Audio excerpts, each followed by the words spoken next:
Welcome to Shredder Fanfic. Like, subscribe, and hype video. Join members to gain early access to new videos. After the main character dies, he wakes up inside of the boys as Ryomen Sukuna from Jujutsu Kaisen. What will Ryomen Sukuna do inside of the boys?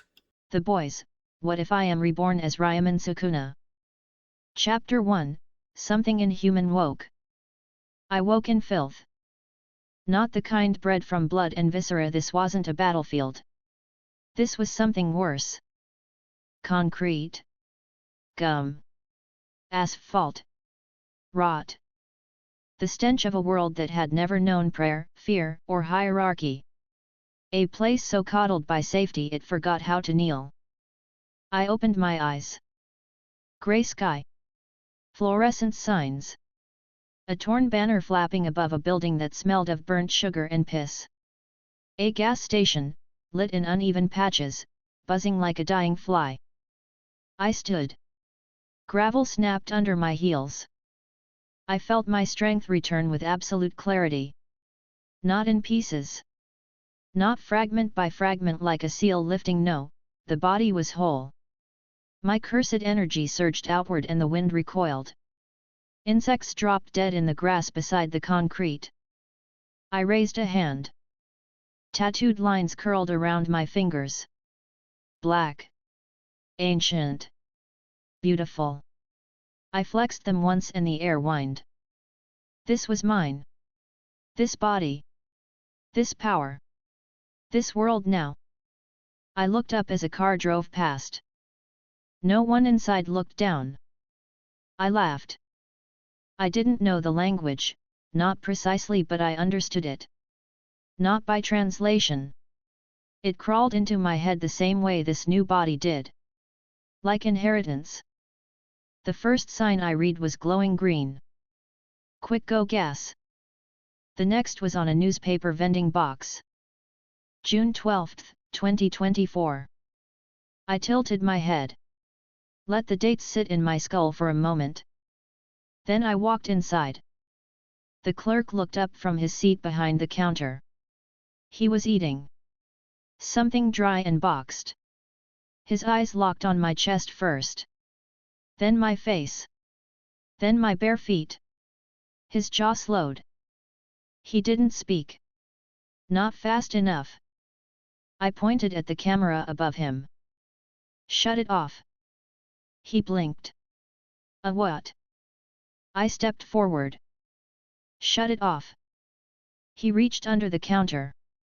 I let the cursed energy lash outward. The glass refrigerator exploded behind me. The ceiling fan above him folded inward like paper. All the shelves between us collapsed to the floor with a wooden shriek. He screamed. I grabbed his wrist across the counter and crushed it. No cut. No blood.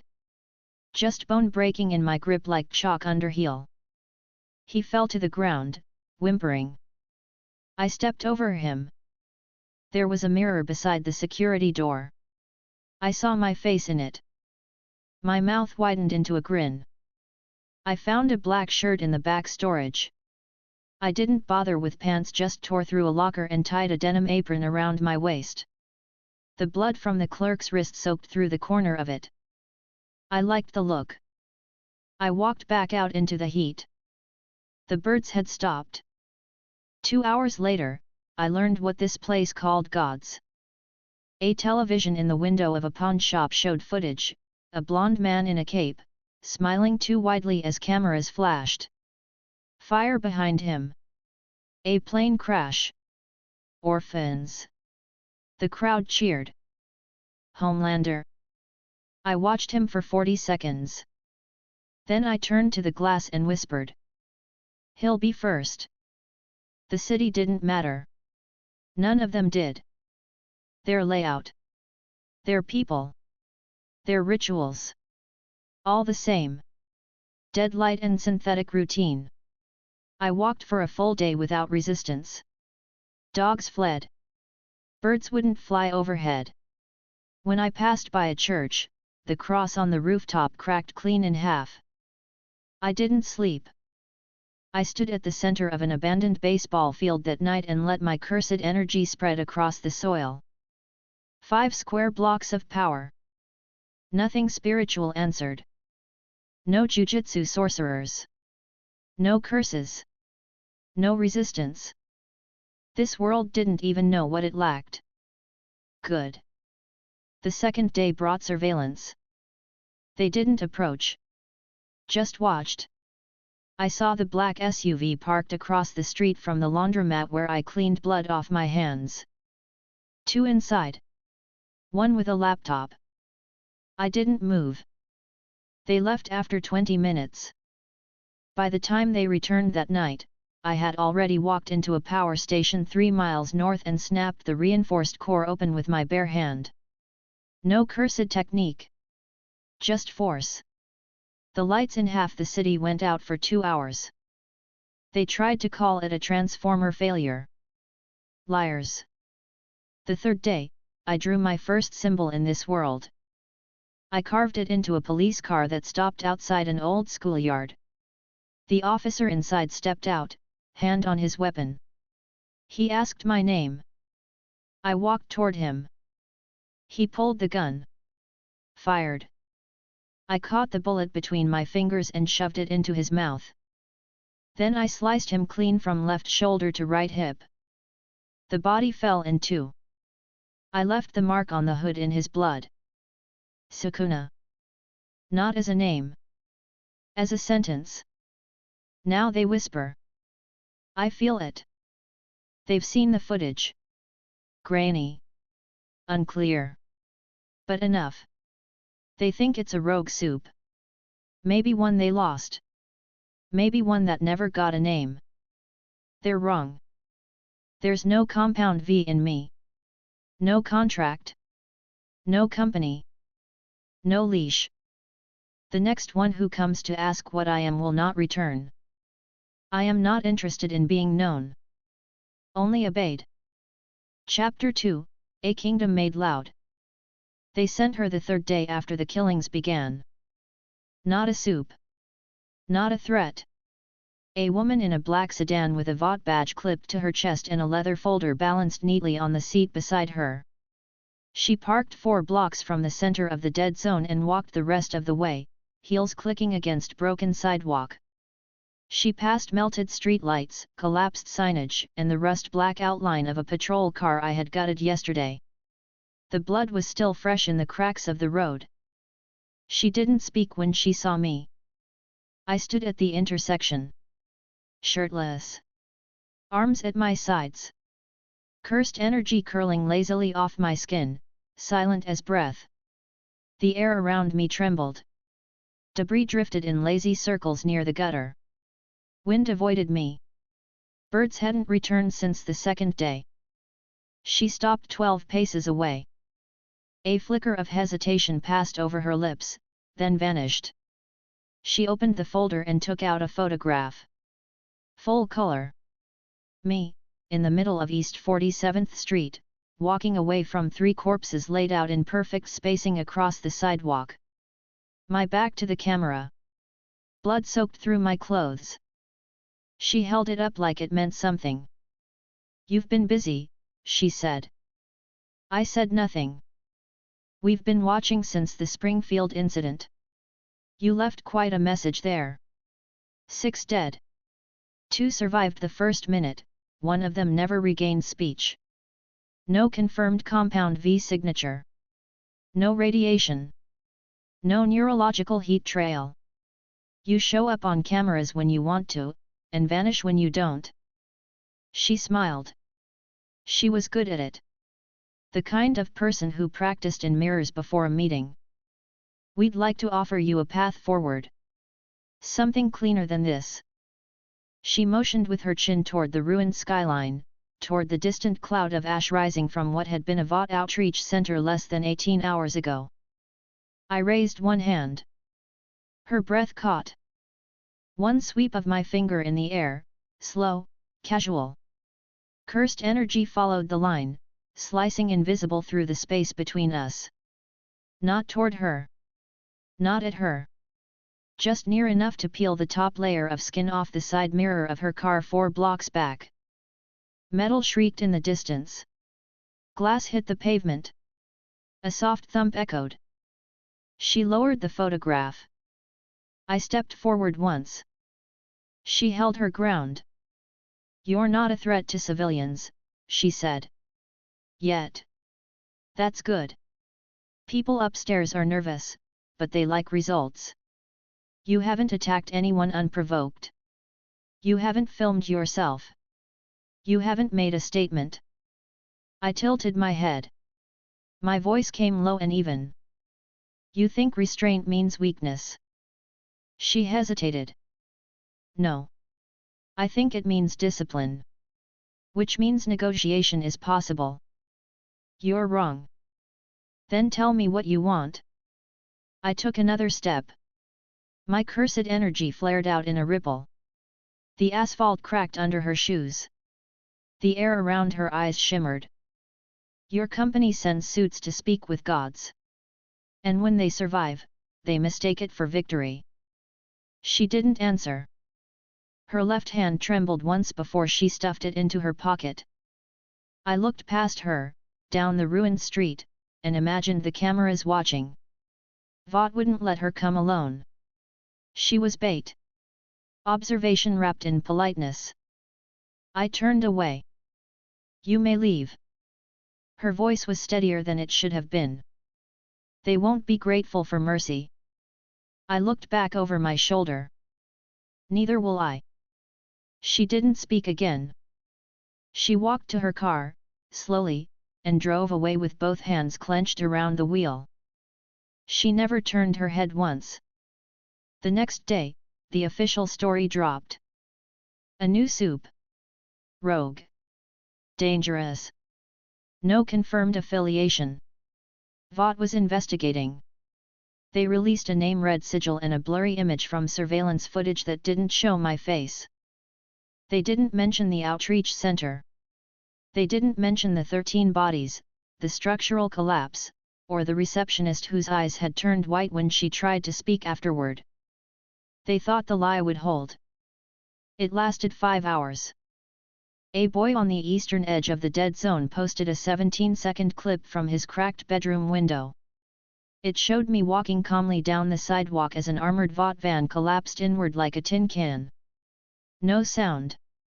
No technique name. Just pressure. Raw and precise. The people watching didn't run. They didn't move. They knelt. That part of the video wasn't meant to be there. Vought wiped it from every major platform in less than a day. But copies spread. Message boards. Mirror uploads. Anonymous dump accounts. The clip was out. And so was my name. Not the one Vought picked. Mine. Sukuna. I made my way south. Slowly. City to city. Small towns first. Places they didn't care to protect. Every time I arrived, something broke: electrical grids, train lines, bones. I never stayed long. I didn't need to. Fear traveled faster than I did. They sent a response team once. 6 armored contractors. 2 local soups. One with reinforced bone structure and dermal plating. The other had thermal vision and enhanced reaction time. They found me sitting on the floor of a condemned church, watching light move through a stained glass window that no longer depicted anything holy. The first man fired without a word. I watched the bullet pass through the curse energy in front of me and turn to powder. I stood. The dermal plate soup lunged. He didn't reach me. One movement, no technique, and his entire ribcage collapsed inward. The air in his lungs turned to liquid. He dropped to his knees. The other one froze. His eyes locked on mine. No visible fear. Just an animal response. A quiet acceptance. I smiled. Then I walked through him. He didn't fall right away. The cursed energy took longer to eat through him. I didn't look back. The rest ran.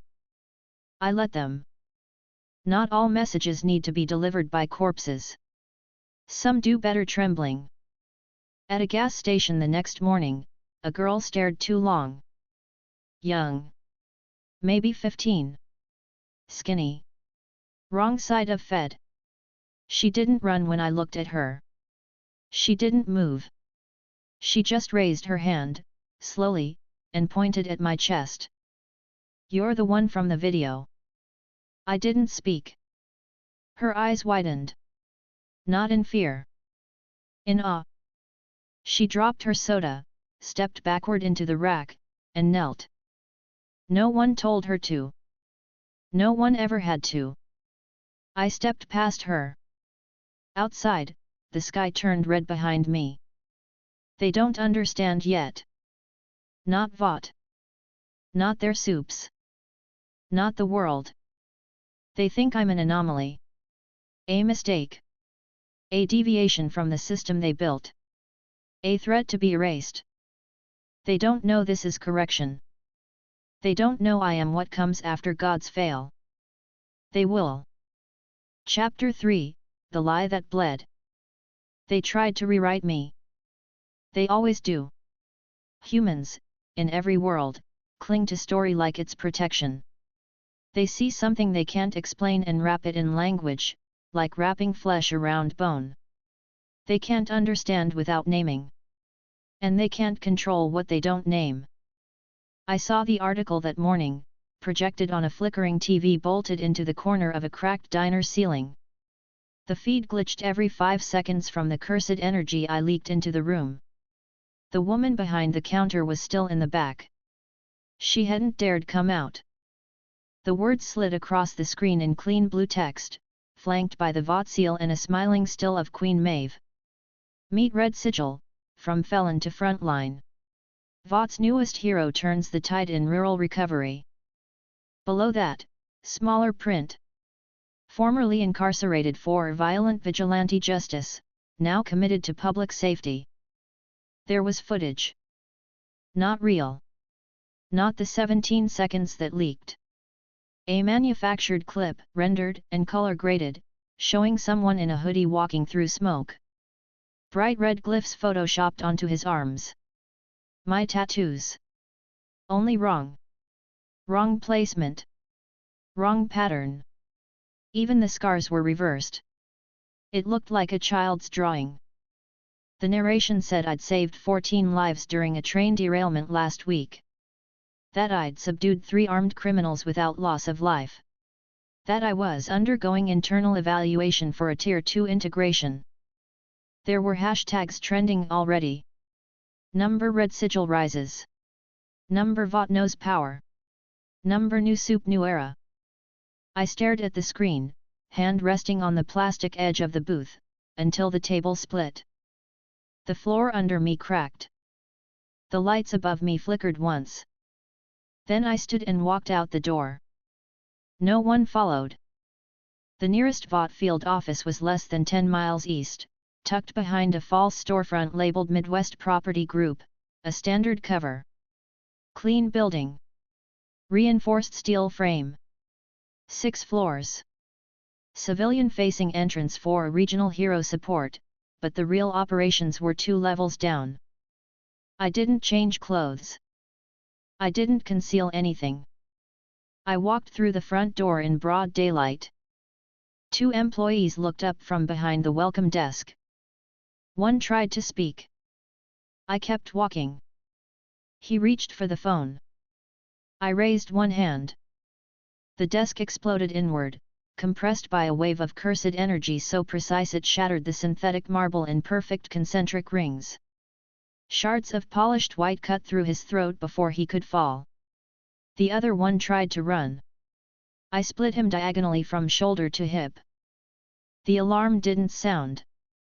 I had already broken it. 3 security guards rounded the corner, boots heavy on the tile. 2 held rifles. 1 wore a close-quarters harness. All wore Vought blue. None of them had time to adjust. I met them halfway down the hall. The first shot struck me in the shoulder. The second missed. The third never fired. I stepped into the muzzle of the second rifle and crushed the weapon in my palm. The metal screamed. The man behind it screamed louder. I drove my elbow into his chest, and his ribcage folded. The others hesitated. I didn't. Cleave. My fingers moved once through the air, and their bodies opened like fruit under pressure. Not split. Unmade. They dropped in pieces. Not in halves. In sections, limbs in corners, torsos folded against walls, heads bent in on themselves. I walked through the blood like it was steam. The elevator was locked by keycard. I touched the panel. The cursed energy pulsed through the wiring, and the metal warped inward. The doors opened on their own. I took it to the second basement. No music played. The lights inside failed the moment they turned on. One bulb shattered completely. When the doors opened, 5 more waited. Not guards this time. Staff. One wore a suit and held a clipboard. 2 were data technicians, heads lowered in panicked whispers. The last 2 were interns. 1 male. 1 female. Both under 20. I stepped out. The man in the suit raised his voice too fast. Who are you? He already knew. That was the voice people used when they wanted the answer to be something else. I said nothing. He took a step back. You don't belong here. You're in violation of. I raised my hand and snapped my fingers. The entire wall behind him burst inward. Concrete turned to powder. The shockwave folded the ceiling down over the far door and crushed the server housing beneath it. He didn't finish the sentence. None of them ran. Not out of courage. Because their knees wouldn't move. I walked past him. He tried to speak again. I placed one finger against the center of his chest. Dismantle. His upper body slid backward. His lungs spilled out onto the floor. His spine fell separately. The technicians turned to run. One made it 2 steps. The other collapsed when his ankles bent the wrong way. The interns didn't move. I looked at the girl. She stared at me. Her lips were moving without sound. I listened. A prayer. Not to a god she knew. Just words. Half-shattered. Invented. Improvised. I stepped over her. She fainted. I didn't kill them. They wouldn't recover anyway. Not properly. The final door was locked with a retinal scanner and reinforced plate steel. Behind it, I could feel the signal and emergency transmission node still active, still broadcasting encrypted reports to VOT's mainline server. This was how they wrote the lie. I placed my palm against the door. The cursed energy surged forward. The lock liquefied. The hinges tore free. I walked inside. 4 people turned. One wore tactical gear. He reached for a sidearm. I took his head off with an open-handed strike before the weapon cleared the holster. The next was a communications officer mid-30s, already screaming. He fell without a word when the cursed energy crushed his vocal cords before impact. The third tried to fight.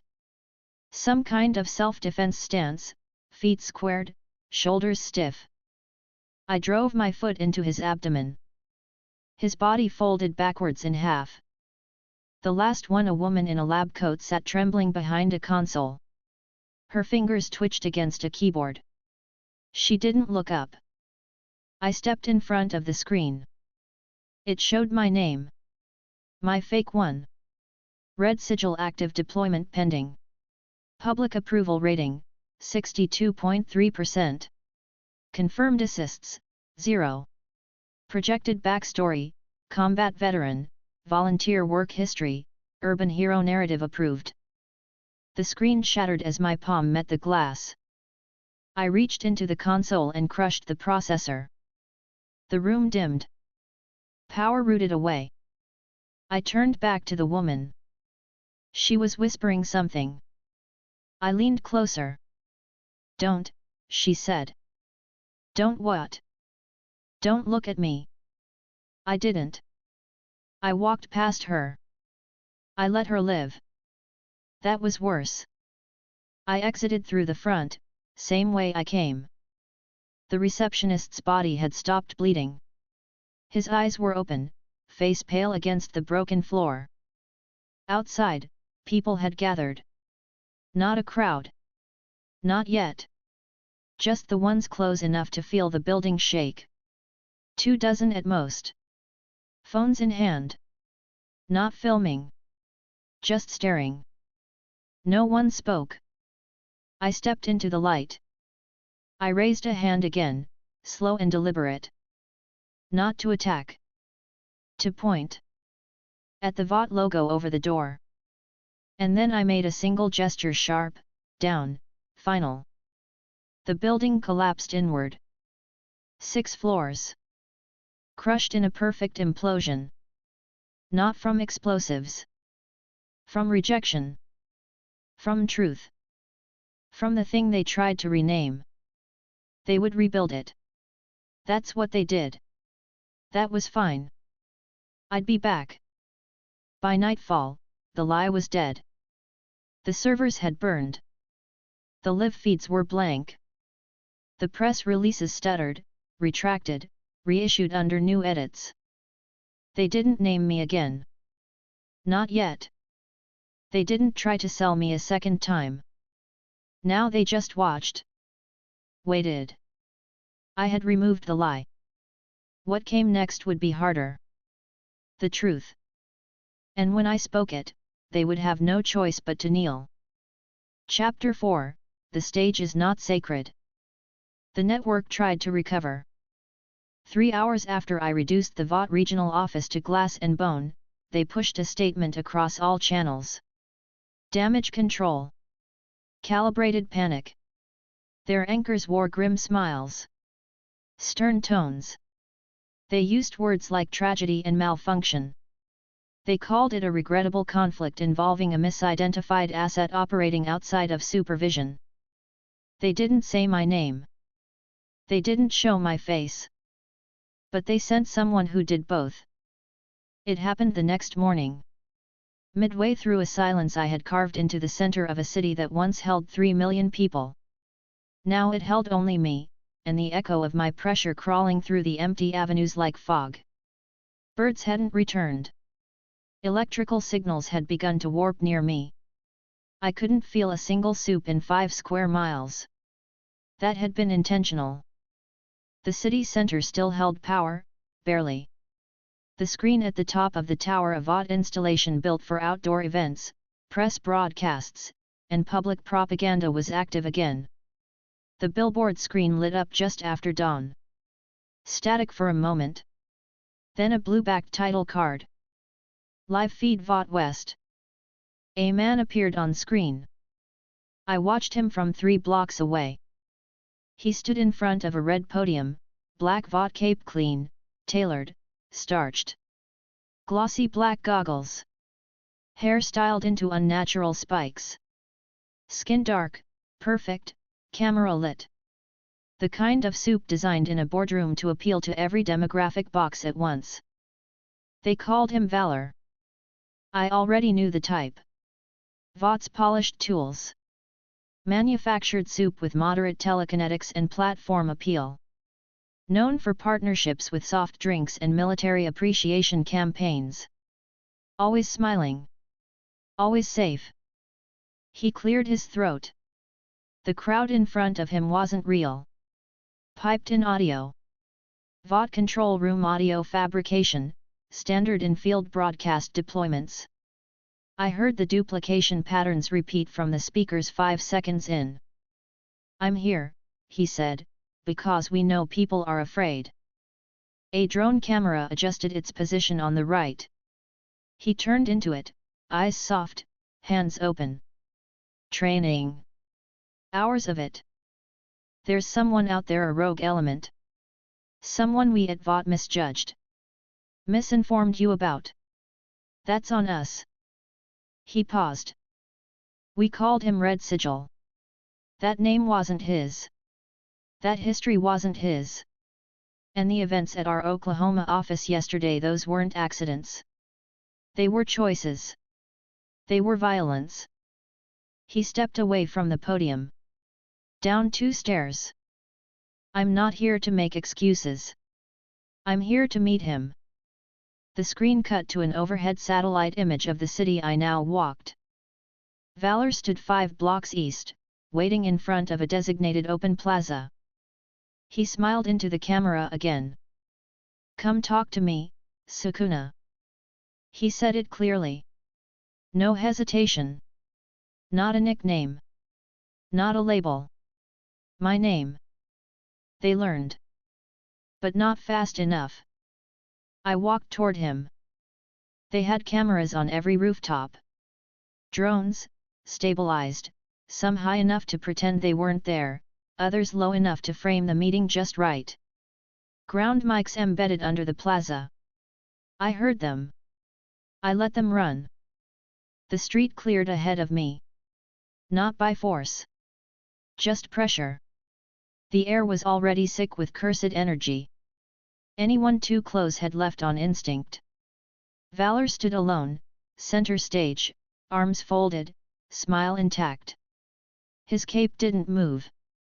No wind dared touch it. As I approached, the audio feed picked up my footsteps. He raised his head. Live broadcast still running. He extended one hand. Thanks for coming, man. We just wanna talk. I stopped 2 paces short. You're not here to talk. He laughed. Measured. Soft. Kman. I'm just here to clear the air. People are confused. They should be. We know VOT messed up your file. Gave you a backstory. That was wrong. We own that. The people deserve to hear from you directly. I just want to give you that chance. I looked past him. One of the rooftop drones blinked red. It was streaming. Then speak, I said. Say what you came to say. He held up his hands like a peace gesture. I'm here because we don't want a fight. I tilted my head. You're lying. No. I mean it.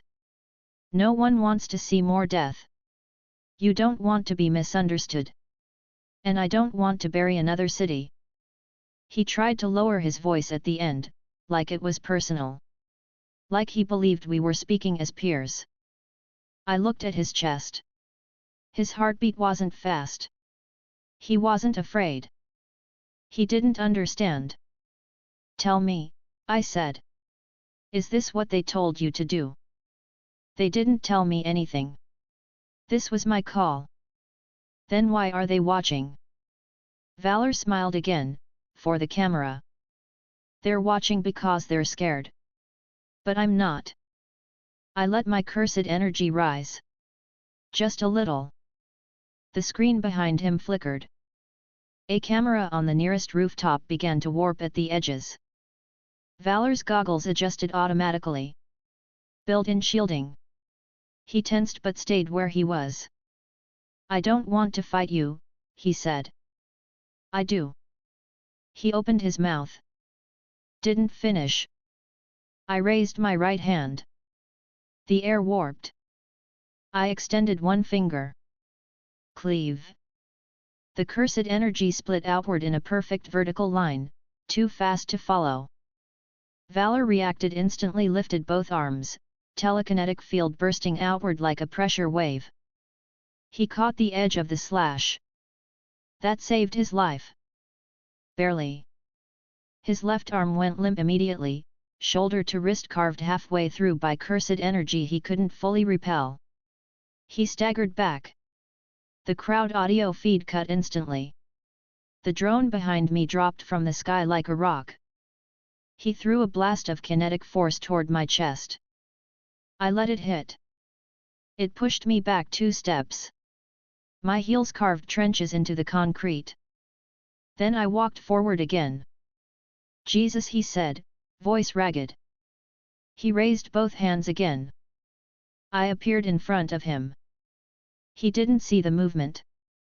I drove my knee into his gut. The armor cracked. The kinetic field collapsed. His ribs gave under the pressure. He gasped, blood rising in his mouth. The smile was gone. He fell to one knee. I grabbed his hair and forced his head up toward the drone still watching from above. Let them see, I said. He didn't resist. Let them watch what happens when you speak over a god. I opened my hand. Raised it high. The final strike was simple. No technique. Just force. Downward. His body hit the pavement with a wet, jagged sound. The earth split outward. A 3-meter crater formed beneath him. His limbs bent wrong. His jaw hung loose. He wasn't dead. Yet. I turned toward the camera. The drone tried to back away. I raised one finger. The cursed energy sliced through it from 20 meters away. The metal clattered to the ground. I looked down at Valor's body. Still breathing. Just barely. I knelt beside him. I told you, I said. You're not here to talk. His eyes fluttered. I watched the realization dawn behind them. He knew what I was now. Not a soup. Not an enhanced human. Not someone upgraded by a vial. Just something he couldn't ever become. Something that didn't need explanation. I stood. Turned. And walked away. The feed never recovered. Vought scrambled to explain the silence. They pushed a claim about drone failure. Audio disruption. Sudden weather interference. Nothing held. A second clip leaked. Not from their internal systems. Someone nearby had recorded the entire thing low angle, no edits, no filters. It showed Valor dying. Showed me smiling. Showed me walking through cursed energy like it was breath. No one tried to remove it. Too many uploads. Too many mirrors. The hashtags changed. Number red sigil vanished. A new one rose. Number Sukuna lives. No one knew what it meant. They used it anyway. And the world kept watching. Chapter 5, No Creed, No Mercy. They started in silence. No announcements. No sermons. No leaders. Just 3 people, in 3 different cities, acting on instinct. None of them knew each other. None of them had contact with me. They'd never heard my voice. They only saw the aftermath, what I left behind in stone, in blood, in broken walls and split bodies. They saw what Vought tried to hide, and it changed something in them. The first was a woman in Detroit. 37. 2 sons. The oldest had died in a Vought-sponsored soup field test outside Lansing 2 years ago. A stray kinetic blast from a company-approved training exercise cut his torso open on camera. The footage was never released. She never got a settlement. Just a script in a folder and a knock at the door. 3 days after Valor's body hit the pavement, she walked to the side of a Vought donation center and carved a symbol into the wall with her house keys. Not words. A shape.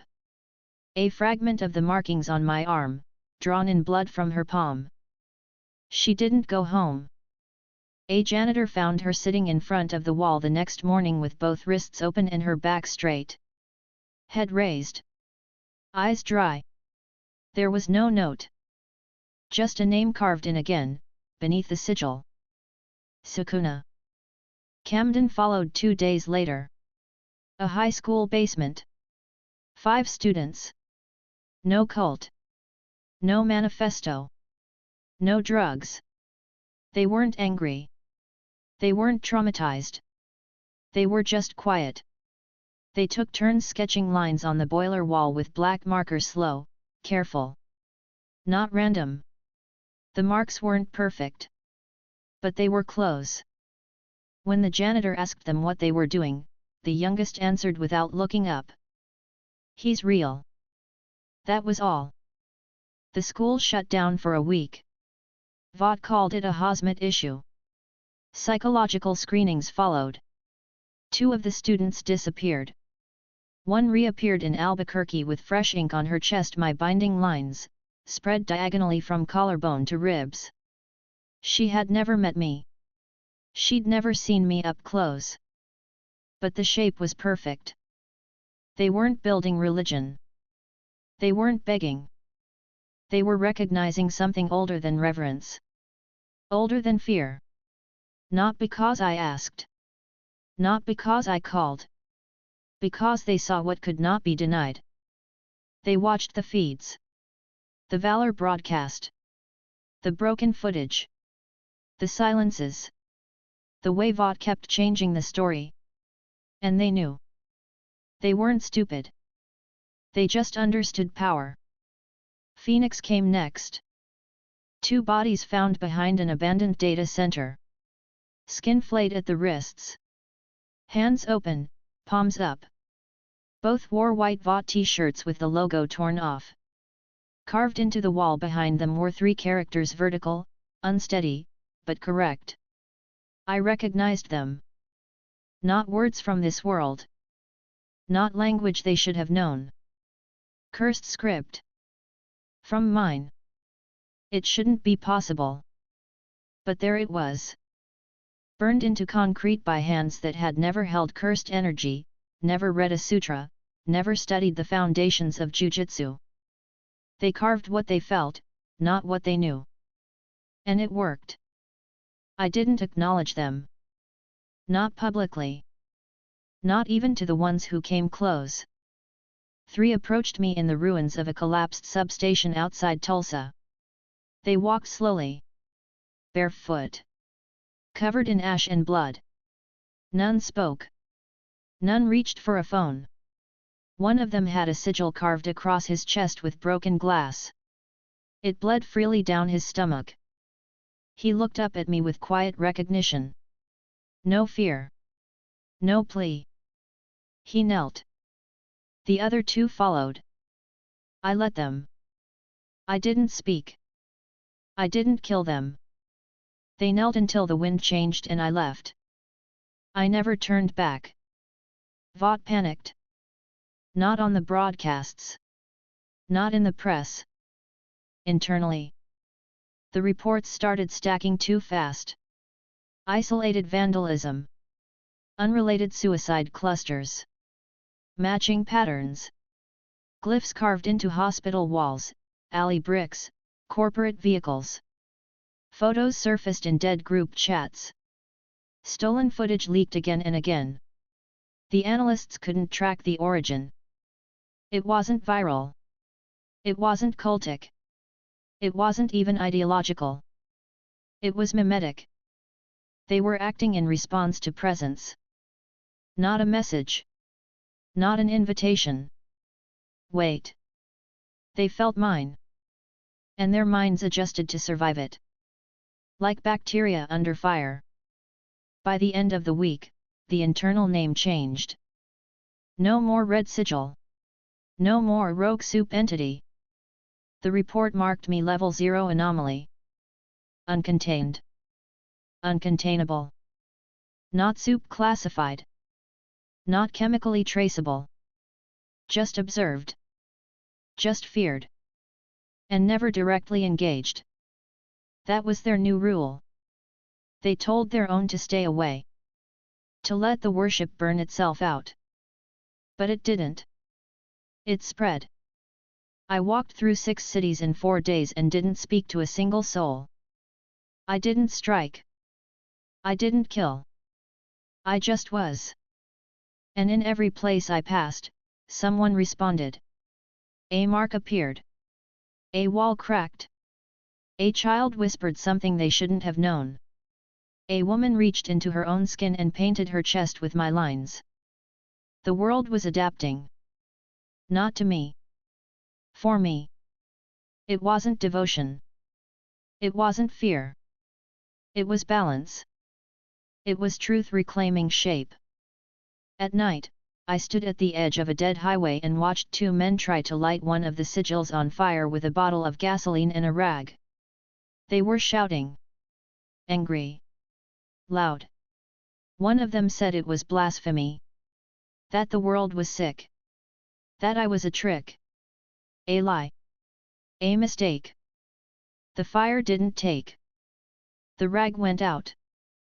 The wall stayed black. The cursed energy I had left there hadn't faded. They tried again. The flame sputtered, then died again. They turned to run.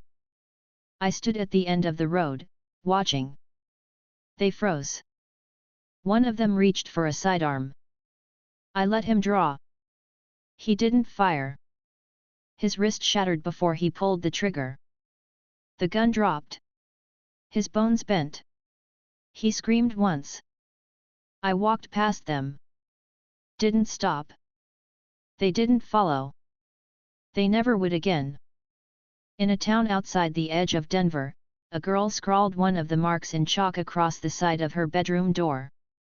Her parents found it. Scrubbed it off. She drew it again the next night. They sent her to a counselor. She drew it on the waiting room floor with her fingernail. They moved her to a clinic. She carved it into the inside of her forearm with a plastic spoon. There was no trauma history. No diagnosed disorder. She wasn't angry. She didn't ask for anything. She just wrote the symbol again and again and again.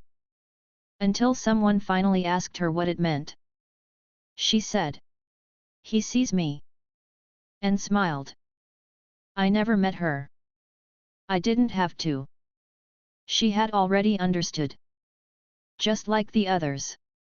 They weren't a movement. They weren't a revolution. They were gravity. And I was the center. When the VOT board met 2 weeks later in a secure underground facility, they reviewed a map flagged with growing S-mark activity. The analyst presenting couldn't explain it. The marks were not distributed along protest lines. Not political. Not ideological. Not religious. Just, present. More every day. She asked for permission to launch coordinated suppression. They said no. Because to acknowledge a god is to grant him form. And they weren't ready to see mine yet. But it didn't matter. I wasn't waiting for their permission. I had already begun. And no one had to say my name for me to know it would last forever. Chapter 6, The Crown Cannot Be Shared. The deep came on the 23rd day. I was sitting on the roof of an abandoned government building, overlooking a 2-block stretch of what used to be a commercial plaza. The buildings were intact, but nothing else was. Street lamps hung at angles. Metal signs bent in unnatural curves. Every piece of glass within 40 meters had spider-webbed into silence days ago. 3 sigils marked the walls below me. One scrawled in ash. One drawn in oil. One carved into concrete with what must have been bare hands. They weren't mine. I hadn't left them. But they were correct. Down to the spacing. I didn't touch them. I didn't need to. The cursed energy around them was faint resonance without source, but it was there. As if their presence stirred echoes in the world itself. The kind of echoes that didn't care for explanation. That was when I heard him. He didn't try to hide. He came up the stairs one at a time, his breathing too loud, his steps too rehearsed. He smelled like salt water and deodorant. Cheap. Like he'd been trying to scrub his own instincts off his skin before he approached me. It didn't work. The door opened behind me. I didn't turn. He stood there for a few seconds before speaking. "Hey." I said nothing. He stepped closer. His boots tapped over the gravel and broken wood scattered across the rooftop. I heard his sleeve brush the rusted railing as he leaned against it, exactly 2 meters to my left. Don't worry, I came alone. I knew. I've been watching what you're doing, he said. Everyone has. Kind of impossible not to, right? Still I didn't turn. I just want to talk. That's all. The air around us was calm. No wind. No birds. The cursed energy bled quietly over the rooftop in a slow spiral, enough to raise goosebumps if he could feel it. But he couldn't. There was nothing spiritual in him. No pressure. No presence. Just a fragile body floating in borrowed reputation. He cleared his throat. People think you're dangerous. That you're trying to destroy everything. But I see what you're doing. He paused, waiting for me to take the bait. I didn't. You're building something. Something, deeper. I can feel it. I mean, I get it. We're not so different. Now I turned. Slowly.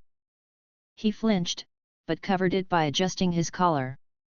I looked at him fully for the first time. His suit was tailored, but ill-fitting. Clean, but desperate. The same VOT standard they gave to anyone who might appear on camera. He wasn't wearing a body cam, but he didn't need one. His role wasn't to record. It was to test. I stood. He stepped back half a pace. I walked past him to the edge of the rooftop and looked down at the sigils again. They're not yours, he said. I didn't answer. But you let them happen. That's smart. Real power isn't about making people follow. It's about letting them choose to. I've read about this kind of thing: natural myth formation. Organic devotion. No marketing. No hierarchy. It's rare. He smiled like he thought I'd be impressed. I looked over my shoulder. You came here to sell something. His face tightened. No. I came to offer something. You want in? He held up both hands. Not like that. I just look, I've been part of the Seven for years, and I know VOT's full of shit. But I also know how to work it. You? You're the first thing I've seen they can't spin. That means we have leverage. If you let me help shape the messaging. I raised my hand. He froze. I didn't gather energy. I didn't need to. I pointed at the wall below us. What do you see? He looked. There were 3 people standing across the street. They hadn't moved since I walked up here. One wore a tattered hoodie, the sleeves torn off. One was barefoot. One was missing 3 fingers. All of them had painted sigils on their skin. None of them carried phones. They weren't watching me. They were waiting. The Deep swallowed. Your followers? No. He hesitated. Then what? Their proof. He looked confused. Of what? I turned to face him fully. That the world is finished with kings. He started to speak again. I stepped toward him. He stepped back. Don't, he said. I kept walking. He moved to raise a hand, some weak gesture of peace or command. I grabbed his wrist and crushed the bones before he could speak. He screamed. I didn't let go. I pulled him in close, stared into his eyes, and waited for the moment he understood. It took 3 seconds. Then it hit him. The difference. The chasm. He stopped screaming. I dropped him. He fell to the gravel hard, clutching his wrist. I stepped past him and looked out at the city again. He coughed once. I wasn't trying to fight. I just thought we could. You came to claim something. No. You thought you'd stand next to me. Smile at a camera. Speak as if we were equals. He didn't answer. I turned again, crouched beside him, and met his eyes one last time. You are not invited. He shook his head. Please. You're not even needed. I placed my hand on his chest. He convulsed. Not from pain. From recognition. He saw nothing. He felt everything. I didn't kill him. I let the cursed energy flow into him just enough to hollow something behind his eyes. He stopped moving. He didn't lose consciousness. He just stopped knowing how to use it. He would breathe. He would eat. He would walk, if someone helped him. But whatever he thought he could be, whatever idea he had of stepping into something larger was gone. Erased. I stood and walked away. News of the encounter never made the channels. There were no statements from Vought. No photo ops. No follow-up interviews. Just silence. A week later, the Deep appeared briefly at a Foundation event in a dark suit and glasses, standing quietly behind a velvet rope while cameras angled around him. He didn't speak. He didn't move much. When someone asked him about the encounter, he blinked once and said nothing. He'd forgotten the words. The ones that made him believe he ever mattered. The ones that tricked him into thinking he could share a throne. 3 more sigils appeared the next day. Painted with blood on the windows of a Vought security outpost in St. Louis. No cameras caught the act. No witnesses spoke. But when the office opened the next morning, every guard refused to enter. They said the building was heavy.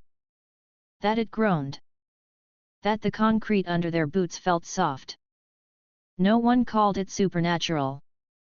No one said my name. But the building was empty by nightfall. And the sigils were never scrubbed. Later, I saw 2 children on a sidewalk in Cleveland tracing the lines of a cursed script into the dirt with their fingers. They weren't drawing for fun. They weren't playing. They were imitating. Quietly. Precisely. I stood across the street and watched them. Their mother came out of a pharmacy and stopped when she saw what they were doing. She didn't scold them. She looked up at the sky and crossed herself. Not to a god she believed in, but an apology to one she'd failed to recognize until now. There were no more interviews after that. No more Vought agents. No more offers of partnership, sponsorship, or truce. They began to understand. You cannot brand a wound while it's still bleeding. You cannot market a kingdom that already exists in fear. And you cannot claim a god who has already refused to speak to you. Chapter 7, What Was Never Yours. He called himself the voice of the sigil. His real name was Thomas Reeve, 38, unemployed, former real estate investor, once featured in a Vought podcast series about ethical capitalism. 4 weeks ago, he carved my name into the side of a burned-out clinic in Minneapolis. Not for understanding. Not in reverence. For clout. Then he opened a live stream. It spread fast. He filmed himself in front of one of the early sigils drawn by a dead woman in Phoenix. He told the camera I had blessed him. That he heard me in dreams. That I wanted followers. Order. Discipline. Donations. The numbers jumped. 10,000 people watched him paint his arms with diluted blood and retell the footage of Valor's death as if he'd seen it in person. He called it a revelation. He called himself chosen. He said I would speak soon. That he was preparing the world for it. He lied. I let him lie for 3 days. Not because I was merciful. Because I wanted to see who knelt. On the 4th day, he held a public gathering inside a condemned metro station in Chicago. No security. No guards. Just a microphone, a plastic folding table, and 2 walls tagged with cursed script. Not real script. reproductions. Warped. Decorative. He stood in front of them with arms spread wide and said my name 10 times in 2 minutes. Each time louder than the last. He made promises I had never spoken. Warned of judgments I had never issued. Then he offered merchandise. Shirts. Booklets. Prayer cards with fake seals and distorted glyphs. A binder of translated rituals. He charged $100 a head. The line stretched to the street. Cameras were rolling. So were VOD analysts. They didn't interfere. They let him talk. Let him cheapen what they didn't understand. They were hoping I would ignore it. That if the myth turned pathetic, it would collapse under its own weight. They had no idea who I was. And neither did he. I arrived the next day. No announcement. No signal. I didn't bring my pressure early. I walked straight into the metro at noon wearing the same torn clothing I'd worn in the last 10 cities. There were over 80 people gathered inside. A makeshift stage had been built against the far wall, opposite the stained sigils. A line of chairs faced it. Reeve stood off to the side, signing fake glyphs into donated Bibles. His eyes widened when he saw me. He dropped the pen. Then he smiled. He stepped onto the stage and raised a microphone. The crowd turned. The cameras adjusted. Reeve spread his arms again and pointed at me. He comes, he said, voice high with practiced awe. He comes not to judge but to rule. The audience cheered. Some knelt. Some screamed. He turned to me and bowed low. My lord. I walked down the aisle. The noise around me warped. Excitement twisted into something sharper. Heat bloomed. Light dimmed at the edges. 2 cameras sparked and shut off. I didn't speak. Reeve stepped down from the stage and approached me slowly, one hand raised. Your people are waiting. He reached out, fingers trembling with a mixture of fear and anticipation. I didn't stop him. His hand touched my shoulder. He inhaled like he expected ecstasy. Instead, his wrist snapped inward as I grabbed it and twisted. He screamed. The sound echoed through the hall. I didn't let go.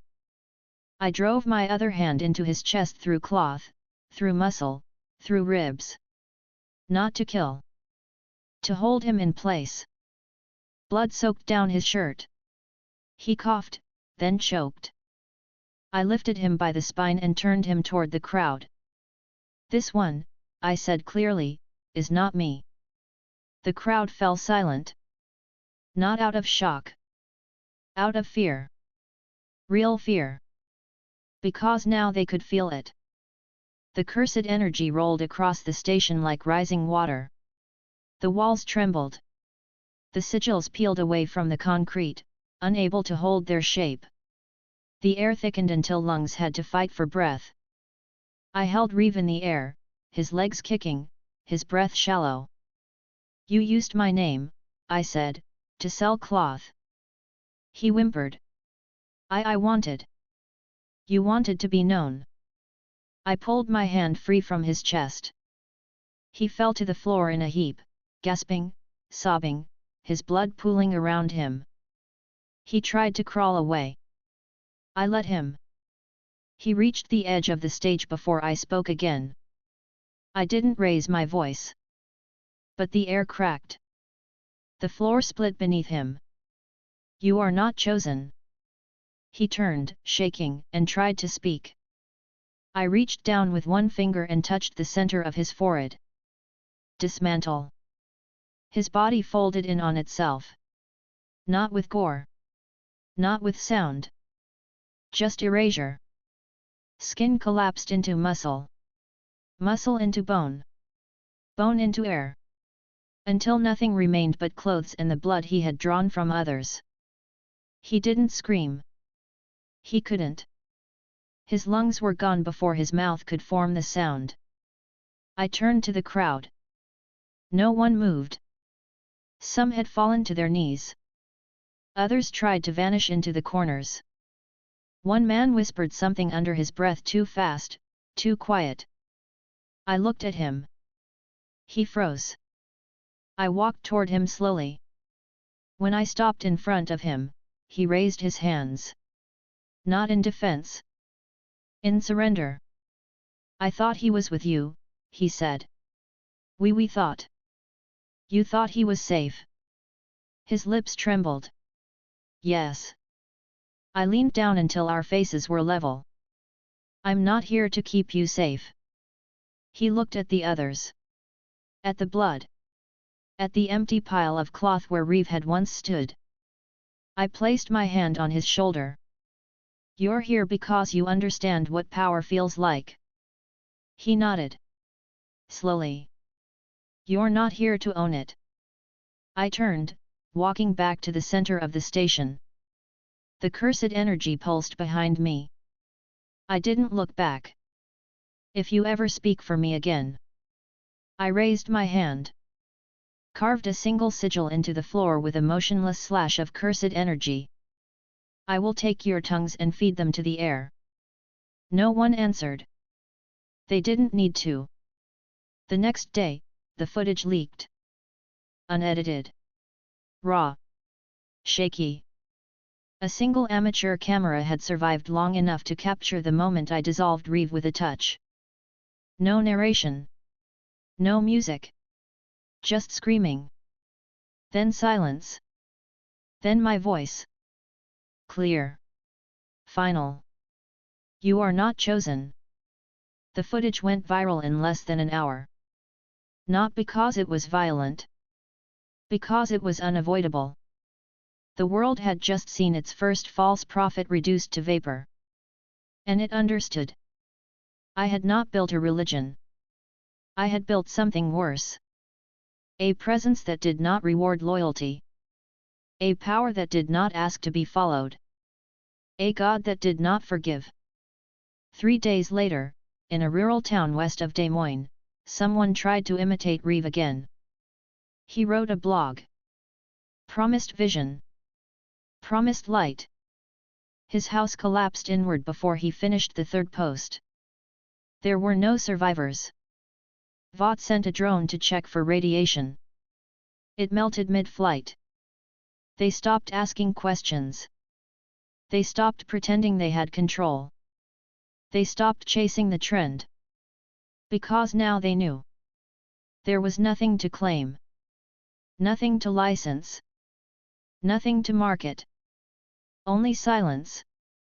And the space I left behind. Chapter 8, The Silence Between Thrones. The world held its breath. Not because I threatened it. Because I didn't. After Reeve disappeared into nothing, after the cult fractured and Vought choked on its own silence, no one came. No agents. No soups. No suits. Not even the drones that used to hum in the sky like flies. They were waiting for something. A strike. A speech. Another judgment. But I didn't give them one.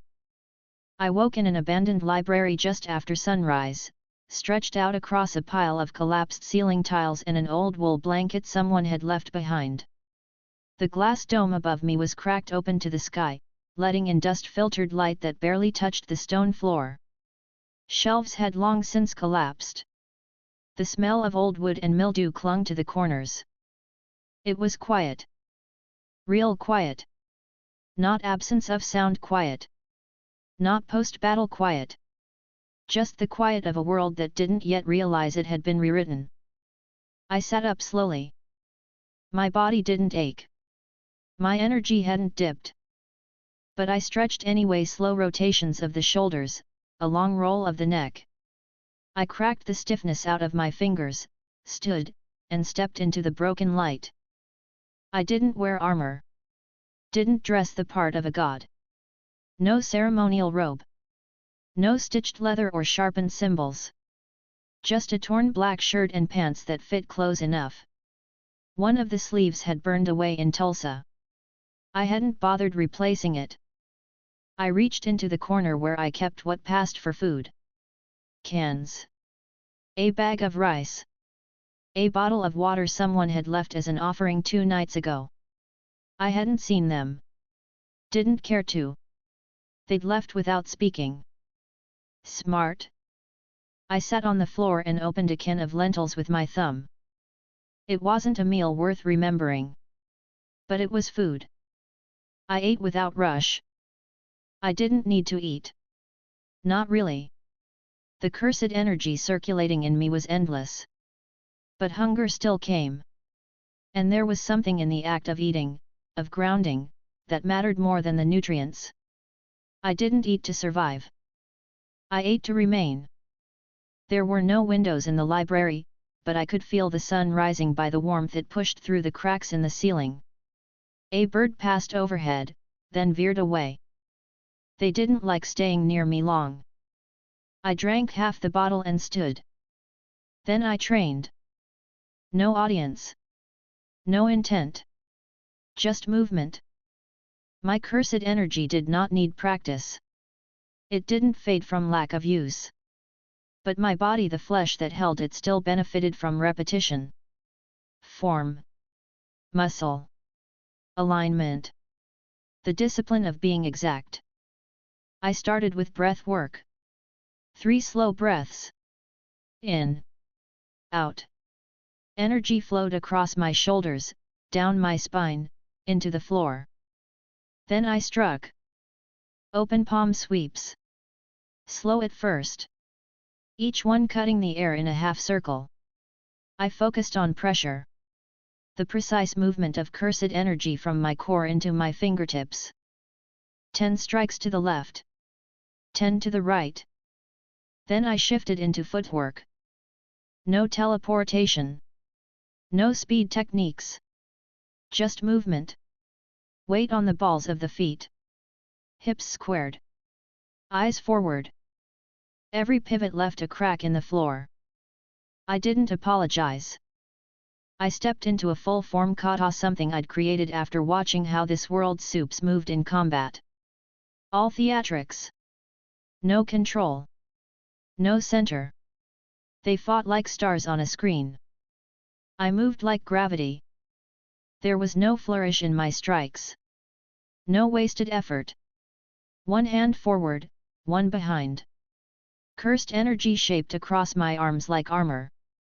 I could have split the city in half. I didn't. I trained until my breath slowed, until the sweat dried, until the silence returned. Then I stopped. Outside, the city hadn't changed. The buildings still stood half-emptied. Cars rusted in place. Street signs tilted, torn by wind or fire or both. No one walked the streets near the library. Not anymore. But someone had left a bowl of fruit 3 blocks down. Grapes. Apples. 1 pomegranate. Placed carefully on a cement barrier that blocked off a collapsed tunnel. I picked up the pomegranate and broke it open with one hand. The seeds were cold. Whoever left them had done so before dawn. They didn't stay to watch. I respected that. I sat on the barrier, ate the fruit seed by seed, and watched the clouds. It rained 2 hours later. I didn't move. By nightfall, I had made my way back through the west side of the city. Not because I needed to patrol it. There were no threats. No challengers. Only distance. Only silence. I walked because it reminded me of what had changed. Not the buildings. The air. People had once moved here in crowds. Tourists. Locals. Shoppers. Vought fans. Cameras. Now the streets were quiet. Not abandoned, watched. Every window shuttered. Every alley lit by soft candlelight that flickered too steady to be normal. They were waiting for me to act. I didn't. I kept walking. 1 block held a sigil drawn in crushed brick and charcoal. I stepped around it. Another was scrawled onto a delivery truck in salt. I didn't touch it. They didn't belong to me. Not really. They belonged to the ones who needed them. Let them draw. Let them feel what the world had never offered them. I wasn't here to rule. I was just here. And that was enough to reorder gravity. Back at the library, I folded the blanket, kicked the worst of the rubble aside, and lay down again under the shattered dome. The stars above were faint. The clouds had thinned. I closed my eyes. Sleep came without effort. I didn't dream. I hadn't dreamed since I arrived. The dead don't dream. They just wait for the next world to wake up. And I could feel this one stirring. Not yet fighting. Just turning in its bed. Confused. Heavy. And beginning to realize it would never be allowed to go back to sleep again. Chapter 9, False Gold Burns Bright. They called it preemptive obedience. The mayor of Bell Creek, an engineered city south of Indianapolis, built entirely on Vought capital, saw the writing on the wall. Not metaphorically. Literally. My sigils had appeared across 17 cities in 30 days, most in places I had passed through only once. Some I hadn't touched at all. The marks came anyway. Carved into concrete. Etched into the backs of hands. Drawn in ash, in chalk, in blood. They weren't symbols of faith. They were symptoms of gravity. He didn't understand that. He thought they were branding. He thought he could claim them. The morning after I left the metro station in Chicago, the city of Bell Creek began painting my markings across public buildings. Exact replications. Stylized. Clean. One on the municipal courthouse. Another on the police department wall. A 30-foot emblem stretched across the plaza outside their Vought-funded visitor center. They issued a statement. Not to Vought. To me. The mayor appeared on every major network in the tri-state area. A gray suit. Clean collar. No tie. He looked into the camera with eyes that trembled just enough to seem honest and said the following. Bell Creek recognizes the sovereign emergence of the entity known as Sukuna. We acknowledge the new order and act in compliance for the continued protection of our citizens. These markings are not worship. They are recognition. They are peace. The networks looped the footage for 12 hours. The sigils stayed up for 36. I arrived on the 37th day. I didn't wait. There was no crowd when I entered Bell Creek. No resistance. No welcome party. Just a city standing still. Empty streets. Storefronts shuttered. Traffic lights blinking red in rhythm. Curtains drawn. Windows locked. I walked through the main street without a single voice greeting me. That was the right response. It wasn't enough. I found the mayor in the government building's rotunda. He was already waiting. Standing in front of the largest replica of my sigil 3 meters wide, painted in gold acrylic onto the back wall of the lobby. Spotlights aimed upward from the floor, casting it in soft, reverent light. He wore the same suit from the broadcast. He smiled when he saw me. "Thank you for coming," he said. I didn't answer. He stepped forward with both hands open, as if I might shake one. "I want you to know we mean no offense. We aren't pretending to speak for you. We just want to survive." I looked at the sigil behind him. The lines were clean. Perfect. Soulless. "You copied it," I said. "Yes." Without understanding it. He hesitated. "We followed the pattern." I stepped past him. The lights beneath the sigil flickered. "You thought that would protect you." He kept his hands raised. "We didn't want a confrontation. We didn't want to disrespect. You thought the mark was a shield." "Yes." I turned to face him fully. It was a warning. He blinked. Then too late he understood. I raised my right hand and let the cursed energy ripple out in a slow arc. No technique. Just pressure. The glass in the rotunda burst outward. The marble cracked beneath my feet. The lighting above us went black. The mayor stumbled backward. Please. I stepped toward him.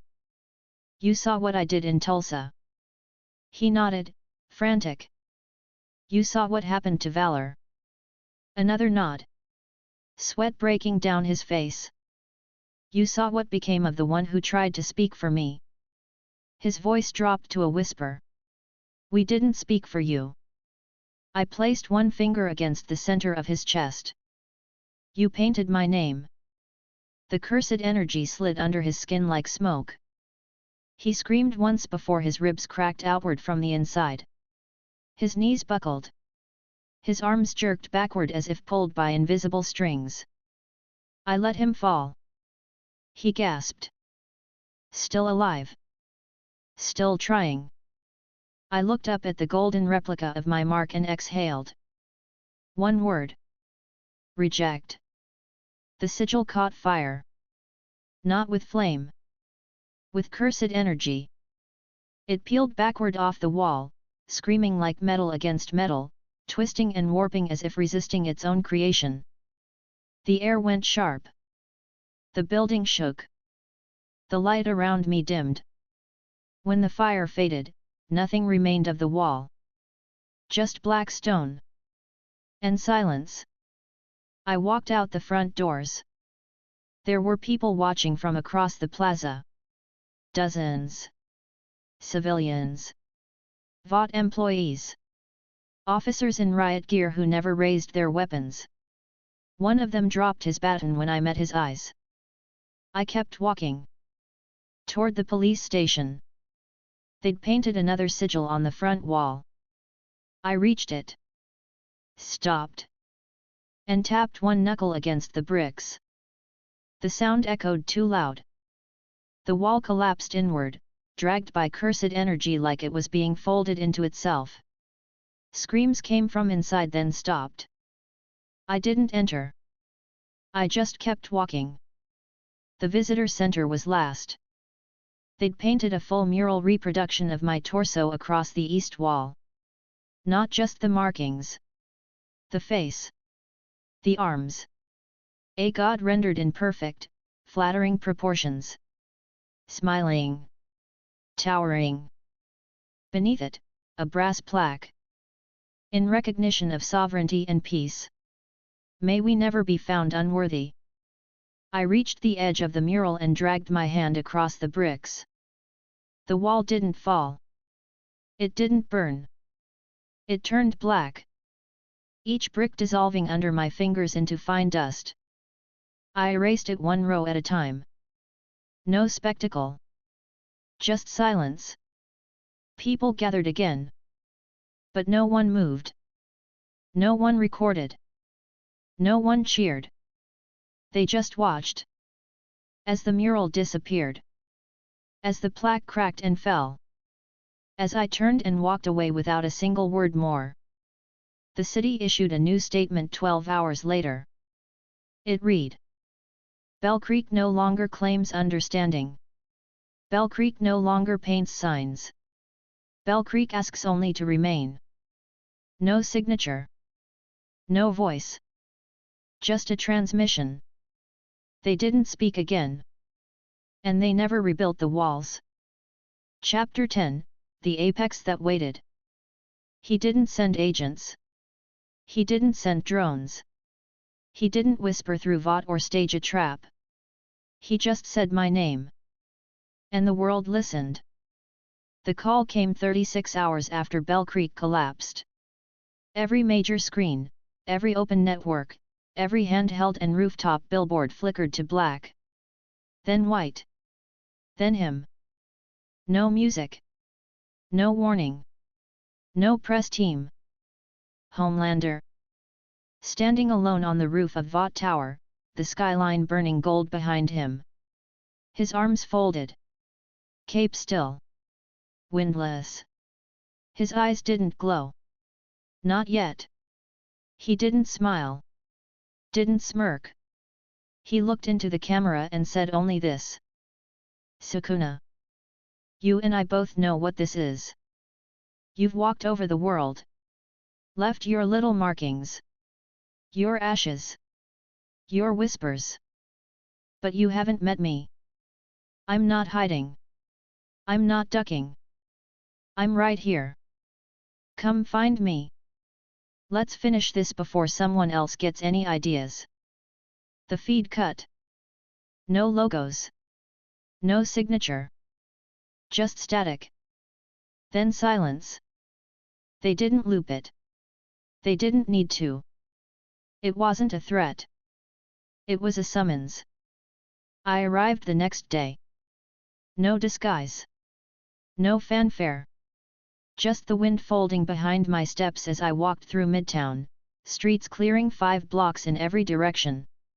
I didn't announce myself. I didn't answer him through broadcast or screen.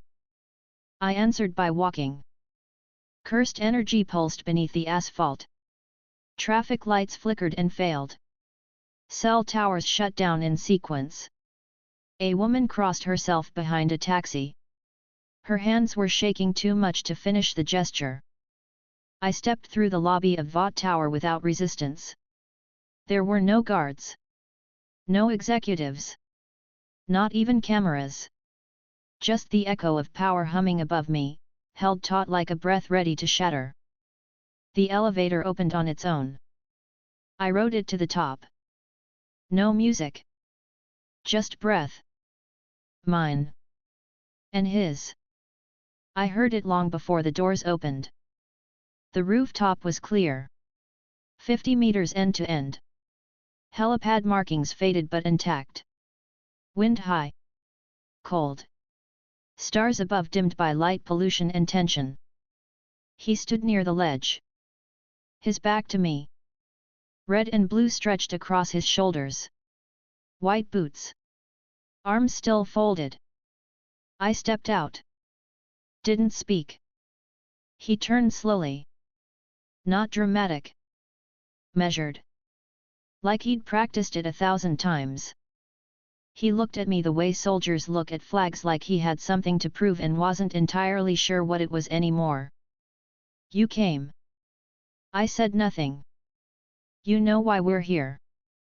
Still, I said nothing. He stepped forward. There was no fear in his stance. But there was something else now. He wasn't angry. He wasn't smiling. He was curious. You're not from here, he said. I didn't answer. But you're not like the others. Still, I waited. He unfolded his arms and let them hang loose at his sides. I've looked into your energy signature. Doesn't match anything on this planet. Not compound V. Not military grade. Nothing. He took another step. You're not a soup. Not even a mutant. You're something else. I tilted my head. He raised his chin. Are you even alive? I finally spoke. You called me here to ask questions. No, he said. I called you here to end this. Then speak. He walked in a slow circle, not closing the distance. Measuring. Watching. You're not the first monster this world's seen. They crawl out of holes every year. Aliens. Experiments. False gods. I waited. But they all make the same mistake.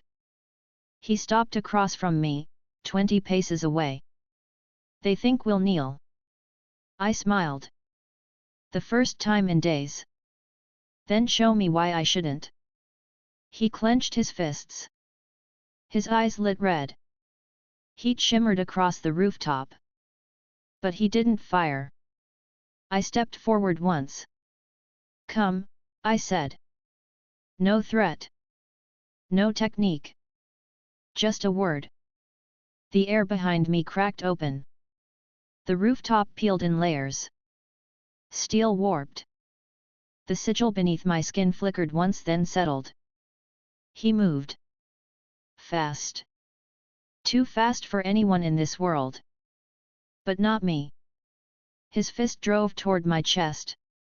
I caught it with an open hand, felt the bones strain, and pushed him back without stepping. He slid 5 meters across the concrete, heels scraping sparks. Not bad, I said. He flew. No hesitation. He drove both fists into the space I had just occupied. The air behind him exploded. I was already beside him. My knee hit his side. He grunted. I caught his cape as he staggered and threw him through the elevator doors. They didn't stop him. He bounced off the far wall inside and shot back out, eyes blazing. The heat reached my skin. Still not enough. I raised 2 fingers. Cleave. The cursed energy tore the rooftop in half. The shockwave rippled skyward. He dodged. Barely. The corner of his cape dissolved. His shoulder opened in a thin red line. He stopped mid-air, panting. I stood at the edge of the broken helipad. You bleed, I said. He looked at the cut. Then at me. Then smiled. So do you. He flew straight into me, tackling with both arms. I didn't stop him. The world shattered around us. We tore through the tower. Steel. Concrete. Glass. Every floor collapsed beneath us. Office lights burst. Alarm systems blinked and died. We hit the underground parking structure with enough force to crater it. He punched me in the jaw. I turned my head back slowly. Didn't blink. I struck him once in the ribs. The wall behind him collapsed. He coughed. Blood. Not much. But enough. He stood, shaking. You're stronger than I expected. You're weaker than you feared. He laughed once. Then lunged again. I met him head-on. The floor cracked beneath us. The battle never left the city. But the world felt it. They watched the footage from satellites. The government scrambled to evacuate 6 blocks. Vought locked its stock price and silenced all executives. But no one interfered. Not this time. They all knew. This wasn't a fight for survival.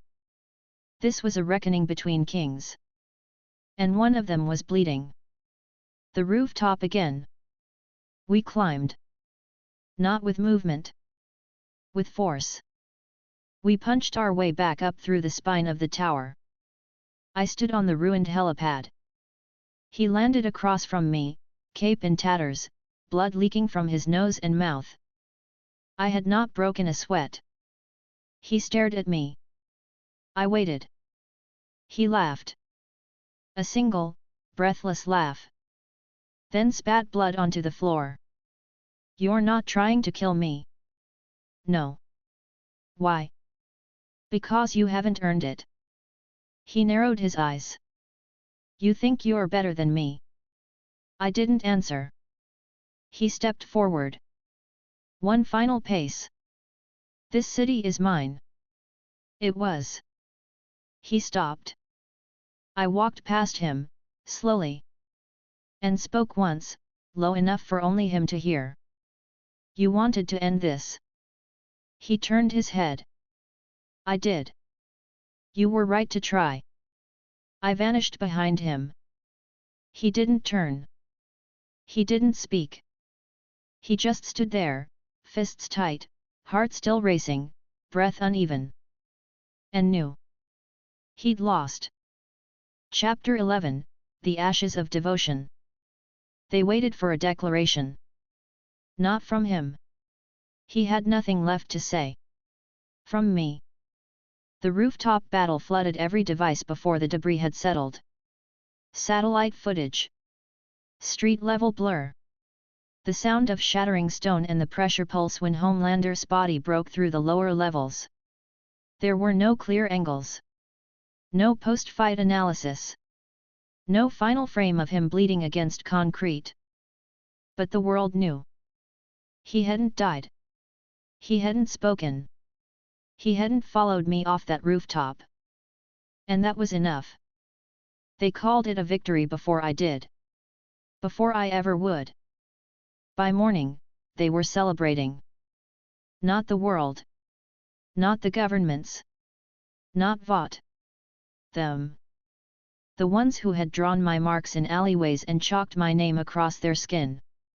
The ones who thought proximity to power was the same as understanding it.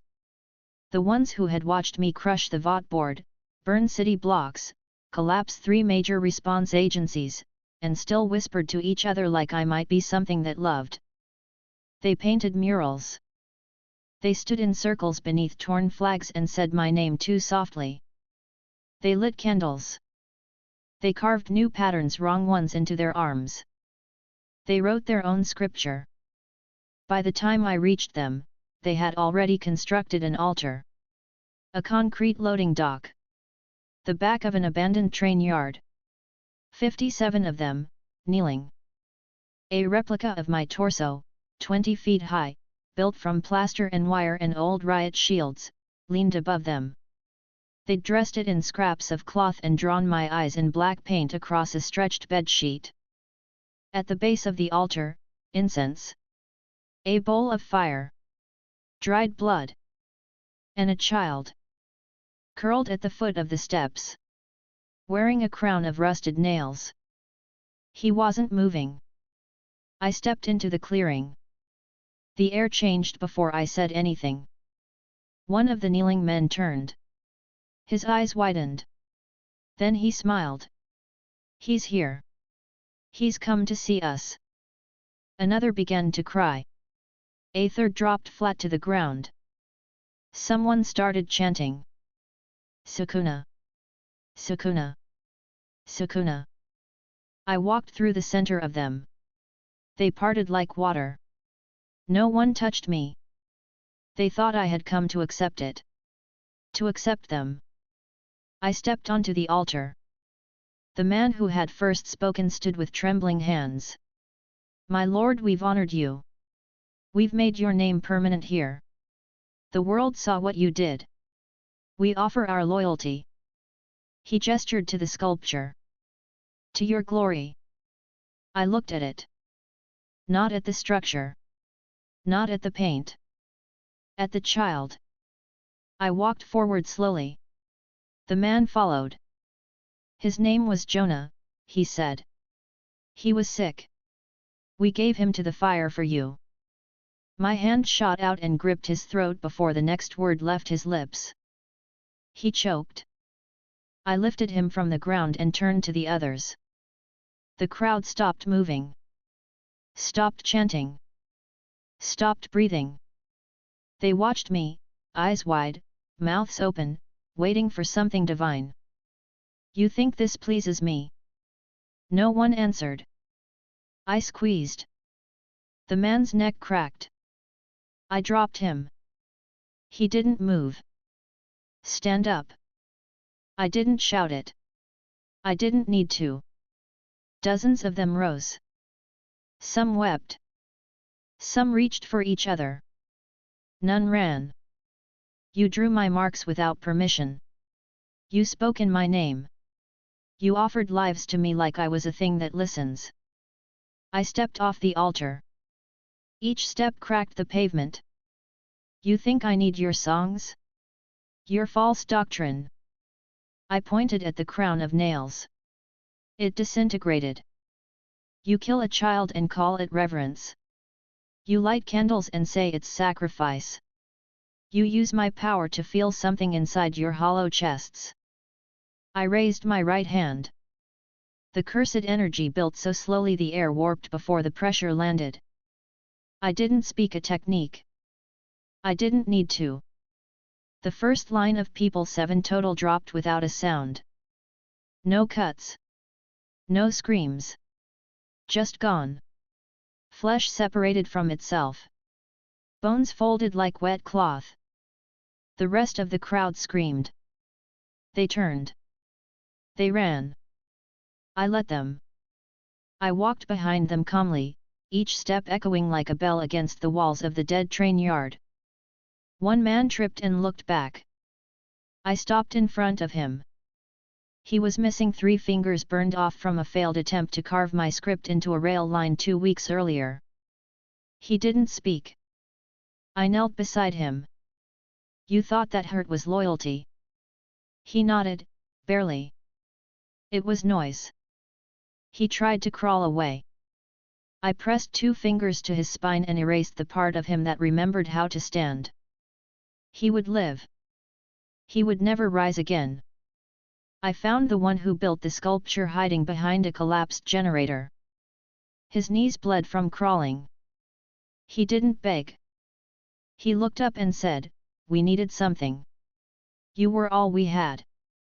I looked down at him. You mistook silence for love.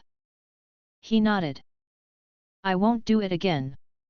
You won't do anything again. I opened a cut in the ground beneath him. Just wide enough for one. He fell without a scream. The earth closed behind him. By nightfall, 39 of them were dead. 11 left alive. 7 with scars shaped like warnings. 3 no longer able to speak. 1 unable to walk. None would forget.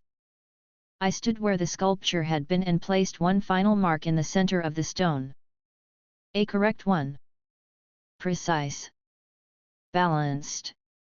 And above it, I wrote 6 words in a language no one else could read. Silence is not an invitation. Then I walked away. I left the wind to carry the rest. Let the rumor of my return burn hotter than any prayer. Let them talk. Let them fear. But they would never again mistake reverence for ownership. Chapter 12, Apex beside Apex. He landed 3 paces away. No cameras. No red carpet of flame in the sky. No prelude of sonic boom or power display. Just the quiet crunch of boots on cracked asphalt as Homelander touched down beside me, his shadow folding against mine in the empty field west of what used to be Dayton. I didn't move. He didn't speak. The wind rolled low over the tall grass, stirring dust in the empty road ahead. The sun was setting behind us. His cape moved once, then stilled. He stood like he'd been waiting for hours. He hadn't. I would have felt it. I had walked this ruin of a city 5 times since morning. Vought had evacuated months ago. No cleanup crews. No broadcasts. Just silence. One of the last untouched places in the upper Midwest. But he came here anyway. Without an army. Without a threat. Without a plan, if he ever had one. I kept walking. He matched pace.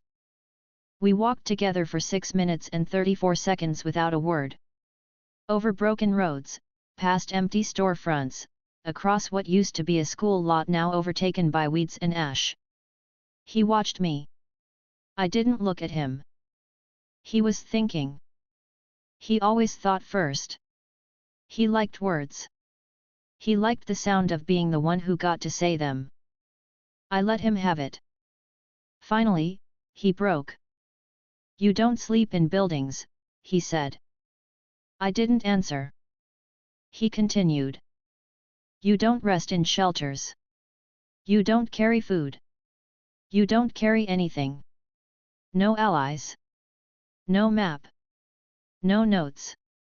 No tech. I've seen the footage. You don't blink at storms. You don't flinch at explosives. You barely breathe. I kept walking. He followed. You're not like us. I stopped in front of the skeletal remains of a broadcast tower. It tilted north, antenna snapped, cables twisted around its own frame like it had tried to strangle itself during the collapse. I looked at it. He waited. I turned to him. I know what I am. His expression didn't shift. You want to clarify that? No. He frowned. You're not here to explain yourself. I stepped forward until I stood within arm's reach of him. No. He tilted his head. You sure spend a lot of time making a point. So do you. He smirked, but it didn't reach his eyes. He studied my face again, like he might find something behind it this time. Like his vision could burn through me and pull the shape of my soul from bone. I didn't give him anything. You don't hate me, he said. No. You don't fear me. No. You don't want to kill me. I paused. He noticed. He smiled, slowly. Ah. There it is. I don't need to kill you, I said. But you might. If you give me a reason. He looked at the sky. I've given a lot of people reasons. I didn't respond. I've killed half a city with a blink. Dismembered a senator. Vaporized a terrorist. Pushed a plane into the sea because I didn't feel like explaining the hydraulics failure. And his smile vanished. I still had control. I stepped forward again. He didn't retreat. That's what this is about. He nodded once. You want to know if I'm something that can be controlled? He shrugged. That's the whole job, isn't it? No one ever says it, but that's what this cape means. You show up, you smile, you terrify, and you stay just inside the line. And you think I left it? He gestured vaguely westward. You erased Bell Creek. You walked through Chicago and left only whispers. You turned Reeve into paste. And you didn't flinch. You didn't explain. I didn't move. He looked at me.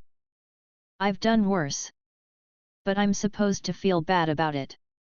Or at least pretend. That's what they want. That's what the world needs. Not just a killer. A killer with a script. Something predictable. I said nothing. His voice dropped. You don't care what the world needs. No. He ran a hand through his hair. You ever think about what you do want? Yes. He waited. I didn't answer. That smile came back. He liked playing chess, even when there was no board. I don't hate you either, he said. I let him keep talking. You're the first thing I've met in this world that didn't try to shake my hand, or beg, or scream. You just stood there. Like nothing I did mattered. I nodded. Because it doesn't. His smile faded again. He looked back at the tower. I used to dream about things like you. Not just threats. Something bigger. Something outside of the game. He paused. But now you're real. You're here. You're walking across my stage. I waited. He turned to me, voice low, no cape, no pose. Is this it? I looked at him. He waited. This world's cracked in half, he said. You know that. They believe in masks, gods, votes, teeth, whatever buys them a second more to pretend they're safe. And now you're here. You've proved you're stronger. Meaner. Final. He took a slow step toward me. So I'm asking. Is this it? Are you going to finish what you started? Take the whole world apart? I looked at him. He was sincere. He wanted to know. Not to stop me. Not to threaten. To understand. I could have told him yes. I could have told him no. I did neither. I said the only thing that mattered. If I ever do, it won't be because you asked. He exhaled through his nose. Slowly. Then nodded. He stepped back. We stood across from each other, no lines drawn, no crowd to roar behind us. Apex beside apex. No crown. No flag. Just recognition. "You're not coming for me," he said. "No. But you're not finished." I shook my head. He nodded once. Then turned to leave. "I'll see you again. If you're still alive." He smiled without looking back. And flew. No sonic burst. No grand exit. Just flight. I stood in the empty field for a long time after. Not because I was thinking. But because I wanted the world to see I had not moved. That even Homelander had nothing left to say when the war was no longer waiting. Chapter 13, The Pact Without Trust. They weren't hiding. That was the first thing I noticed. I came over the ridge at dusk, feet dragging through a charred field where Vought once tested aerial drones, and saw the 6 of them standing out in the open. No cover. No snipers. No high ground. The wind came low off the hill, carrying the scent of burnt plastic and rust. Someone had set fire to a row of derelict armored vans half a mile off. They were still smoldering. They waited in a fractured train yard, surrounded by broken boxcars and frost-bitten earth. The sun stretched long shadows behind them. The sky was cold. The trees were bare. It looked like a forgotten place, one of 1,000 I'd already passed through. But this one was different. This one had been chosen. Not by me. By them. I stepped down into the yard and walked without speaking. The earth crunched beneath my soles. None of them moved. 6 bodies. 6 hearts. All human. Mostly. I counted the known ones as I closed the distance: Billy Butcher, heavy coat, arms crossed, boots planted in gravel. Mother's Milk, to his left, jaw set, eyes hard. Huey Campbell, leaner than the footage suggested, with a tension behind his eyes that smelled like guilt. Frenchie stood behind them with a cigarette between his fingers. Kimiko crouched off to the side, fingers splayed in the dirt. The 6th stood near the back, a quiet one, tall, armed, face covered. He didn't matter. Butcher spoke first. "No pleasantries. No smile. Appreciate you comin'." I didn't respond. He adjusted his stance, boots grinding softly. "Could have tried to find you. Figured this was cleaner." I stepped closer. The space between us shrank to 10 meters. No one raised a weapon. Not even Kimiko. Butcher's eyes locked on mine. "We want Vought dead," he said flatly. I didn't speak. He waited. 1 second. 2. "They've lost control," he went on. "You've seen it. You've done most of it. Cities cracked open. Boardrooms gone. Their soups are scattered. You've hurt them. More than anyone else ever could." Still, I said nothing. He wasn't wrong. But I didn't need a summary. I needed to know why this man, who once carved open a soup with a crowbar in front of a screaming child, thought he could speak to me like we were partners. Butcher didn't flinch under the silence. "We want to finish it," he said. "All of it. Not just the fancy suits and glass buildings. The roots. The labs. The contractors. The buried files they never talk about on TV. You think I care? I don't." The answer came fast. Too fast. He'd rehearsed it. "That's the point," he said. "You're not trying to fix the system. You're burning it. You don't ask questions. You don't wait for answers. You see rot, you tear it out. That's why you're here." I studied him. The lines under his eyes were real. The tension in his shoulders wasn't fake. His fingers flexed like a man who used to hold a trigger every hour of the day and still dreamed about it. You want me to help you kill them? No, he said. I want to help you kill them. I tilted my head. You think I need help? I think you can flatten them without blinkin'. But that's not the same as finding them. We've been inside. We've seen the maps they don't show, the off-books labs they swear don't exist. We've got the codes. The transport schedules. The digital keys. I took another step. 8 meters. You're offering access. He nodded. Vought scattered, but it's not dead. Yet. We take down the rest of it together, it stays dead. I let my cursed energy rise by a fraction. The gravel cracked beneath my feet. Huey stepped back without meaning to. Frenchie stopped smiling. Kimiko didn't blink.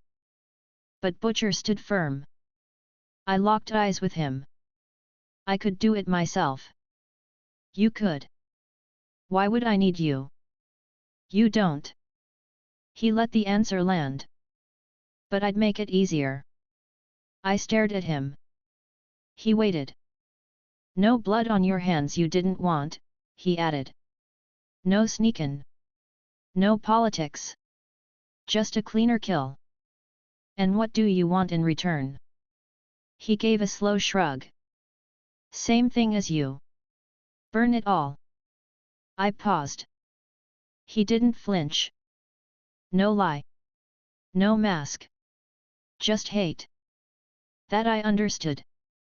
I exhaled through my nose. Then smiled. Sure, I said. Why not? Would be fun. Huey looked stunned. Frenchie raised an eyebrow. Kimiko smiled. Just barely. Butcher grinned. The sound of it was ugly. We're startin' with a black site, he said. North of Lansing. Underground. Lab, archive, testing chamber. Buried so deep it doesn't even ping on satellite. He tossed me a photo. I didn't catch it. It landed near my feet. A child. Hooked to wires. No eyes. Still active. Butcher nodded. You want me to go in first? Wouldn't dream of getting in your way. I turned. Started walking. He called after me. One more thing. I stopped. We don't trust each other. Good. Means we'll get along. I kept walking. Didn't look back. But I knew they were following. Chapter 14, The Grave Left Warm. I didn't wait for their plan. Not because it was weak. Because it was slow. Butcher handed me a photo. A child, blind and wired. He said it was real. I believed him. That was enough. They talked logistics. Transport. Timing. Equipment. Extraction. I walked away while they were still drawing on the dirt with a stick. None of them followed. Not that night. I headed north. The old roads bled into each other, frozen dirt, fractured blacktop, tire ruts hardened by weeks of wind. The further I moved, the quieter it got. Not the quiet of fear. The quiet of absence. Vought had pulled out of Lansing officially. 2 months ago. Government partners folded their hands, declared it neutral territory. The media called it a freeze. A standstill. But that was just the surface. Beneath it, they kept breathing. The heart of the machine still pumped slow and dark and bloodless. The facility sat beneath an agricultural research building. The structure above ground was glass and steel, long since abandoned. I reached it before midnight. Butcher had said the entrance was locked beneath the floor of a decommissioned seed vault. Hidden. Guarded. He wasn't wrong. But locks were for people with patience. I stood outside the shell of the building and stared up through a broken skylight. The windows had long since shattered. Wind carved slow eddies across the dirt outside. Grass grew through old concrete. Power lines above the building sagged, cut. But I could feel the hum beneath my feet. Cursed energy slid across the earth like static. There was life below. Movement. Machinery. I walked through the front doors. They didn't resist. The lobby inside had been stripped, no desks, no furniture. The floors were smeared with old footprints, dried blood, fire damage. 2 bodies sat slumped in the back corner, too decomposed to speak. No one had come to clean them. I stepped over a steel panel in the center of the room and let my cursed energy sink. Not a technique. Just wait. The ground answered. The hollow beneath shifted. There it was. I pressed my heel into the panel and rotated, slow. The stone cracked. Beneath it, a seal hissed open. Air rose, chemical, sterile, blood-laced. I dropped into the black. They weren't ready. 7 guards. Full body armor. Compound V in their veins. Thermal goggles. Silenced rifles. One had a throat mic. None of it mattered. I didn't give them time to speak. The first man lifted his gun. I moved. Cursed energy snapped across his chest like wire. He folded in half before the others finished turning. The second reached for a grenade. I snapped 2 fingers. His arm vanished at the elbow. The grenade dropped. I caught it before it hit the ground, turned it in my hand, then threw it upward into the vent. The blast was clean. Contained. 3 guards screamed. The 4th tried to run. I let him. He made it 4 steps before I was in front of him. He stumbled. His mouth opened. Please. I drove my palm through his chest. His body hung for a moment before sliding off my arm. I didn't wipe the blood away. The corridor beyond the first chamber was painted white. Not hospital white. Clean room white. Hallways curved gently. No corners. Surveillance nodes embedded in the walls tracked movement. They blinked red when I passed. A soft voice spoke from the ceiling. This facility is operating under restricted protocol. Please identify yourself. I didn't answer. Security alert. Containment breach in Sector A. I raised one hand. My cursed energy folded outward in a long, slow wave. Not enough to rupture the building. Just enough to find the seams. The lights cut out. Emergency backups came on 2 seconds later. Blue and orange. I walked through Sector A without resistance. The holding cells came next. Rows of chambers, glass-walled. Numbered. Inside, patients. Some children. Some older. Some modified. All of them marked. I paused in front of cell 19. The boy from Butcher's photo was there. No longer blind. His eyes had been replaced mechanical, glowing faint blue. Tubes ran down his neck. His arms twitched even in sleep. Someone had carved Vought's crest into his chest, just below the collarbone. He didn't wake. I turned from the glass and pressed 2 fingers to the panel beside the door. The cursed energy slid in clean. The glass melted. The machines inside went silent. I stepped into the room. He didn't wake. I didn't speak. I placed one hand on his forehead. Not to kill him. To make sure he never remembered this place again. His body relaxed. The tension disappeared. His pulse slowed. When I pulled back, his eyes fluttered open. He looked at me. Not with fear. Just recognition. He didn't speak. He didn't have to. I left him alive. But I made sure no one else in this building would be. The laboratory core was 7 levels down. It took 12 minutes to reach. The last elevator was voice-locked. I tore the doors off and dropped through the shaft. At the bottom, 2 engineers waited behind blast glass. They scrambled to lock down the emergency vault.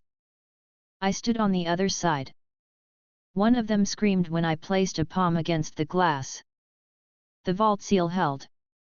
For 2 seconds. Then my energy funneled inward. The walls crumpled. The room depressurized. They didn't have time to scream again. I stepped over them and reached the server racks. Data. Names. Footage. Compound V research. Generation 8 templates. Behavioral implants. Emotion control trials. All of it stored here. I could have left it. Let the boys collect it. Leak it. But that wasn't why I came. I placed my hand on the central core. And burned it until nothing was left. Metal turned liquid. Plastic bubbled. Lights died. The room filled with smoke. Then silence. I stood at the center of the wreckage, breath steady, cursed energy flowing calmly through the blackness. The child in cell 19 would live. The rest of this place would not. When I emerged into the night, the building behind me groaned. Not from damage. From what was missing. The heart of it had been removed. I didn't look back. But I left something on the door. A single mark. The correct one. Cut deep into the steel. By the time Butcher arrived, the wind would have scattered the last of the ash. He'd understand. He didn't need me to wait. Chapter 15, The Distance Between. They found the building still warm. Not from fire. Not from life. From absence. The upper floors of the Vought research shell stood where I had left them, cracked glass, twisted door frames, a silence that wasn't empty, only echoing. The wind had scoured the floors clean. Ash had settled in long ribbons beneath the remaining beams. The mark the first carved on the steel vestibule hadn't faded. It wouldn't. Not while I breathed. Butcher came first. Frenchie trailed behind him. Arrived half a minute later. Kimiko moved along the perimeter, silent, checking for survivors. Huey didn't follow. Or maybe he did, but hung back far enough not to be seen. I didn't care. I was seated at the edge of the treeline. Watching them. The trees here were brittle. Dead needles, brown bark split down the middle. The sun had risen just 30 minutes ago, burning red through morning mist. Nothing sang. No birds, no insects. Just the hum of machines that no longer ran. Butcher crossed the field with purpose. Not fast. Not hesitant. Controlled. He stopped 3 meters from me. Didn't sit. Didn't speak. I let him stand there.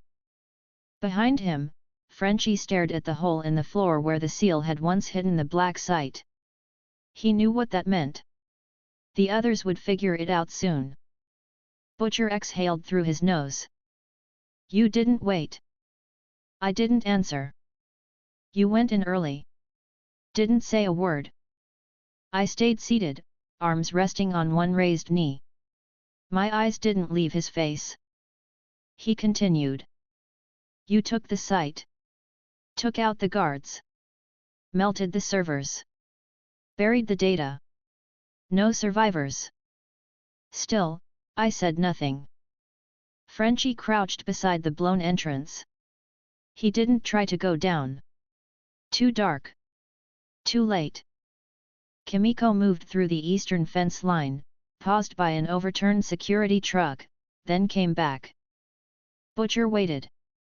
I watched his jaw shift. It wasn't anger. Not fury.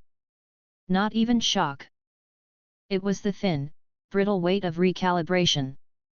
Of understanding he was standing across from something that didn't play by even the broken rules of this world. You don't care about the mission, he said quietly. I lifted my chin half an inch. You think you're still on one? I asked. He took that hit square. You made a deal, he said after a long moment. No, I corrected. You offered one. I said yes because it amused me. He looked down at the dirt. Then back at me. We had a plan. I didn't. You said we'd do this together. No, I said again, this time slower. I said, sure, why not? Would be fun. Silence stretched. Frenchie walked over and stood behind him. Didn't speak. Butcher shook his head once. I thought we had an understanding. You misunderstood. He opened his mouth. I stood. The cursed energy beneath the surface trembled once. Just enough to remind him it was still there. I don't follow leads. I don't need blueprints. I don't need you. But you came with us. For entertainment. Is that all we are to you? I stared at him. He didn't blink. He needed the answer. So I gave it to him. No, I said. You're also a mirror. That caught him. He didn't ask for clarification. He was smart enough to know what I meant. I turned away from him and started walking. Frenchie cleared his throat softly. Was the boy alive? Yes. He blinked. Is he still? Yes. Did you? I erased what they put inside him. He's empty. Clean. But not yours. No one is. Butcher didn't move. You're not a god, he said behind me. No, I agreed. I stopped at the edge of the clearing. I'm what comes after gods stop pretending. He didn't follow. He didn't call out. He just stood in the ash, fists clenched, plans unraveled. They had wanted a weapon. Not a reminder. But the line was drawn now. Not in anger. In clarity. I walked west. The site behind me collapsed inward. No explosion. No noise. Just pressure. Just dust. Just a final exhale. The past, buried. The data, gone. The pact? Finished.